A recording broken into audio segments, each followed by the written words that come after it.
His sideline duties for Channel 9. Hope you enjoyed our coverage. The Broncos going down by 2 points. On behalf of the Wide World of Sports team, thanks for joining us. See you next time. Stand by. National 9 News is next. Hope turns to heartbreak. The Beaconsfield mine rescue stalled by rock that won't budge. Somebody hit it as hard as they possibly could with a crowbar and just didn't mark it. Veteran reporter Richard Carelton collapses and dies while covering the mine rescue. And a community rallies as little Sophie Delizio continues her brave battle against terrible injuries. It's a beautiful feeling to know that so many people care for Sophie.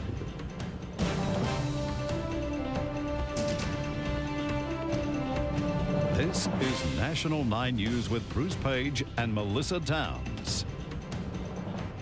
Good evening again from Beaconsfield. Last night, this was a town preparing to celebrate the release of Todd Russell and Brant Webb from their underground tomb. But the last couple of metres of rock are proving harder to crack than rescuers expected, and they have to look at other options. Rarely have Sunday church services seemed so important here in Beaconsfield. For these locals, praying somehow helps pass the time.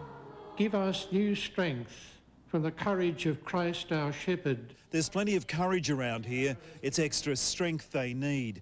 The news from underground has been difficult. The rock which is being encountered is just a lot harder than expectations. You know, a fellow hit it as hard as he possibly could with a crowbar and did not mark the rock at all. They needed it to go a further 1.6 metres horizontally and then 1.5 metres upwards. To do it, 50 holes have been drilled into the wall and small explosives, about as strong as shotgun cartridges, are being used to crack through the rock. It's hoped the remainder will be softer for the final push through the crust. When you're using explosives in the immediate area, very close to the fellows, they have to operate cautiously, so that's why it's taking time. The explosives they're using are state-of-the-art, new technology that packs plenty of punch without the rumble. Its advantage is that it is able to split rock, but without the sudden explosive release of gases that you would get from a conventional explosion. With each blast, Todd and Brant are reporting back to their rescuers, describing the vibrations and exactly what is happening in their tiny, cramped cavity. So far, they've had no complaints. The two people that have been the most patient in all of this, they must be some sort of fellas, have been Todd and Brant. Now, surely we can be as patient as them. No, the expectation is not in the guys inside, because they understand the process. They understand how hard their colleagues are working to get them out. Those rescuers are now working 6-hour shifts, and it's exhausting. It's hard work, but none of the rescuers are sooks. You know, I think they're going to go and get them. This is just sheer muscle and willpower against rock. Progress is painfully slow. This headline agonisingly premature. We are all focused on getting this job done. We're not going to finish till it is done, and we will do it safely. The men's condition is improving so much, when they're eventually out, they may only need to stay in hospital overnight. They're actually physically in a better condition now than what they were on Monday when we first got contact with them. So it's another night deep underground for Todd and Brant. Every hour now is getting more difficult for everyone. I haven't shed a tear yet. And it's getting close. So too, it's hoped, is Todd and Brant's rescue. In Beaconsfield, Mark Burrows, National 9 News. For the people of Beaconsfield, the delay in freeing the trapped miners is a cruel new low. They'd gathered for a celebration, only to be shattered again. Last night, Beaconsfield was abuzz, a carnival of excited anticipation. Expectant locals embracing what was to be good news beamed to the world. And yeah, we all can't wait for them to get out. Yeah, we're so glad that the operations are going so well, and to get them up here.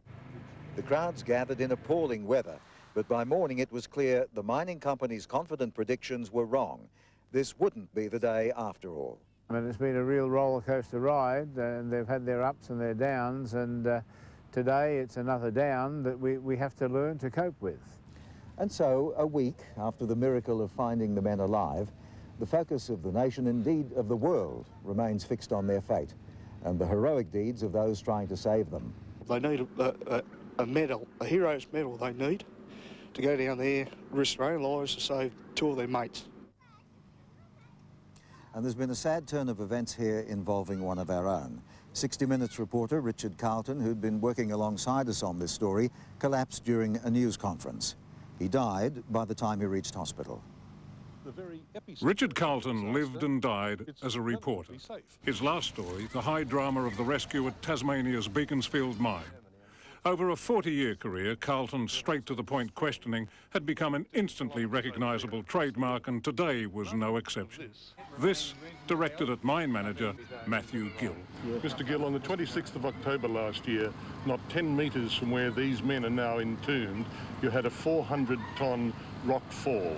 Why is it? Is it the strength of the seam or the wealth of the seam that you continue to send men into work in such a dangerous environment? Mr Gill replied by saying this was not the time for issues such as that. Richard Carelton turned a faint smile and walked away. Seconds later, he collapsed.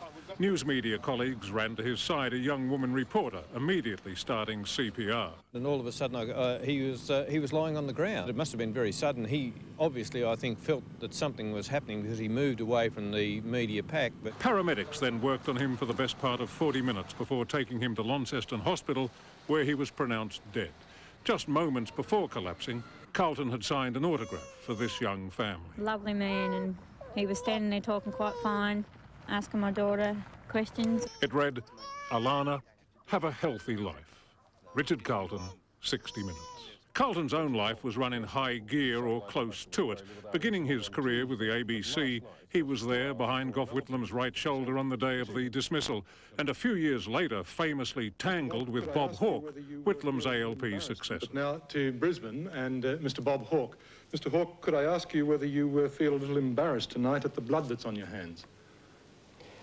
You're not improving, are you? I thought you'd make a better start to the year than that. Joining the Nine Network 60 Minutes programme in 1987, Carelton began an endless round of reports from world trouble spots. The Gulf War, the bitter fighting in the Balkans, the sectarian conflicts in Northern Ireland, and he was not about to be chased away from getting the story.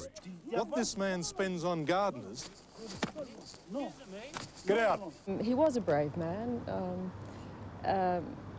Everybody either loved him or hated him. He polarised people, there's no doubt about that. But, you know, we're devastated. His health had been troublesome for years, 2 bouts of bypass surgery, one of them a story for his own programme. Richard Carelton was anything but one-dimensional. Just last week, he was a guest reporter for National 9 News. What do you do with your hands? Richard Carelton. Peter Harvey, National 9 News. The rest of the day's news now with Melissa in Brisbane. And Melissa, I'll be back a little later with another update.